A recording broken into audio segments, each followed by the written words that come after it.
Assalamualaikum warahmatullahi wabarakatuh.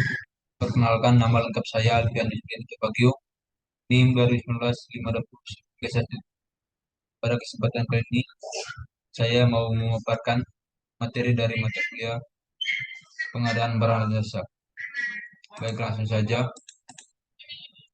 Yang pertama di sini tentang pengertian barang dan jasa.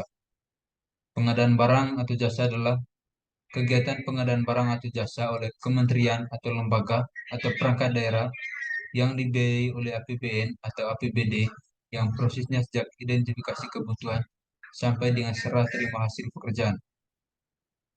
Adapun pembahasan lain di sini yaitu tentang LKPP atau Lembaga Kebijakan Pengadaan Barang atau Jasa Pemerintah adalah lembaga pemerintah yang bertugas mengembangkan dan merumuskan kebijakan pengadaan barang atau jasa pemerintah.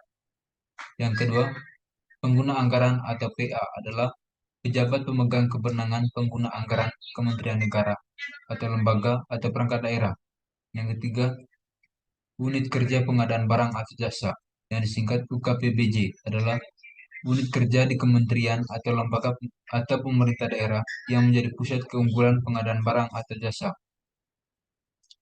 Yang berikut, kelompok kerja pemilihan yang selanjutnya disebut pokja pemilihan adalah sumber daya manusia yang ditetapkan oleh pimpinan UKPBJ untuk mengelola pemilihan penyedia. Yang berikut, pejabat pengadaan adalah pejabat administrasi atau pejabat fungsional atau personel yang bertugas melaksanakan pengadaan langsung, penunjukan langsung. Yang ketiga, pejabat pemeriksaan hasil pekerjaan yang selanjutnya disingkat PJHPH.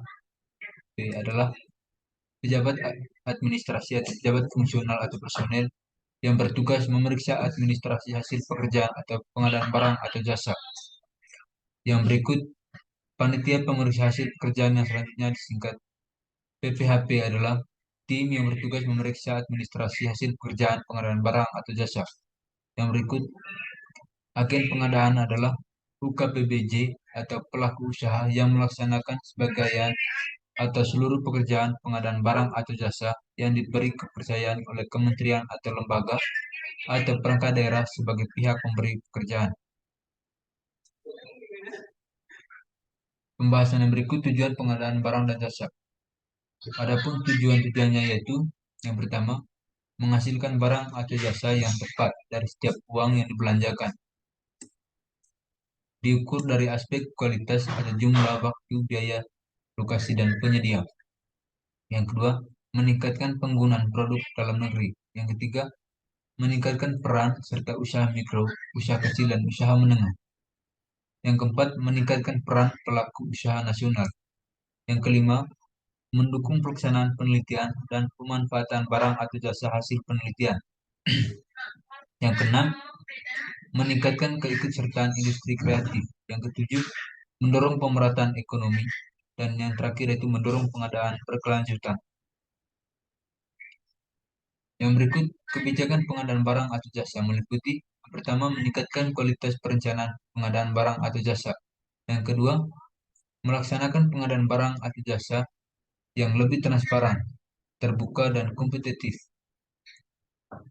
Yang ketiga, memperkuat kapasitas kelembagaan dan sumber daya manusia pengadaan barang atau jasa. Yang keempat, mengembangkan pengadaan barang atau jasa. Yang kelima, menggunakan teknologi informasi dan komunikasi serta transaksi elektronik. Yang keenam, mendorong penggunaan barang atau jasa dalam negeri dan standar nasional Indonesia atau SNI. Yang ketujuh, memberikan kesempatan kepada usaha mikro, usaha kecil, dan usaha menengah. Yang kedelapan, mendorong pelaksanaan penelitian dan industri kreatif. Dan yang terakhir itu melaksanakan pengadaan barang berkelanjutan. Prinsip pengadaan barang atau jasa yang pertama, efisien, efektif, transparan, terbuka, bersaing, adil, dan akuntabel. Kategori atau jenis pengadaan. Kategori pengadaan atau kelompok besar jenis pengadaan disebutkan dalam pasal 3 ayat 1. Meliputi yaitu pertama, barang, pekerjaan konstruksi, jasa konsultasi, dan jasa lainnya. Cara pengadaan. Pengadaan barang atau jasa pemerintah sebagaimana disebutkan dalam pasal 3 ayat 2 dilaksanakan dengan cara sepak kelola atau penyedia.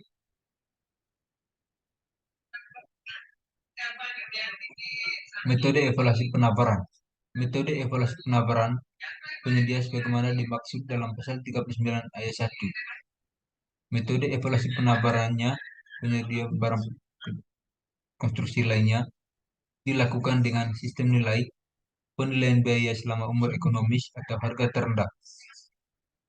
Metode evaluasi penawaran penyedia sebagaimana dimaksud dalam pasal 42 ayat 1, yaitu metode evaluasi penawaran penyedia jasa konsultasi dilakukan dengan kualitas dan biaya, kualitas, pagu anggaran, atau biaya terendah. Secara singkat, metode evaluasi penawaran penyedia adalah dilaksanakan dalam proses pemilihan penyedia. Para pelaku usaha memasukkan penawaran dan evaluasi penawaran dilakukan dengan metode evaluasi penawaran.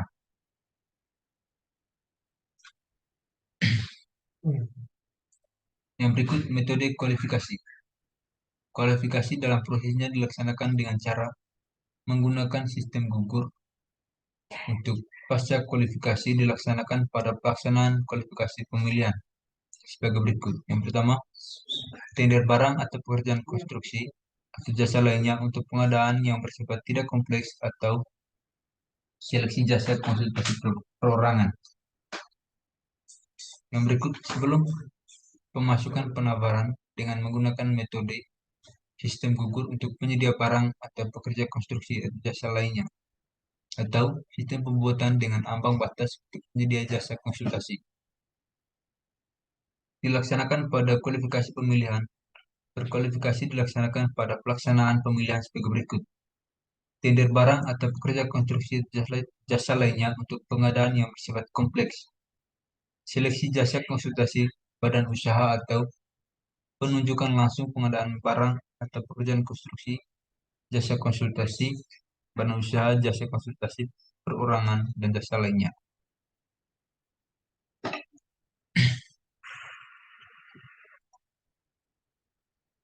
Baik, mungkin saja dari penjelasan kali ini.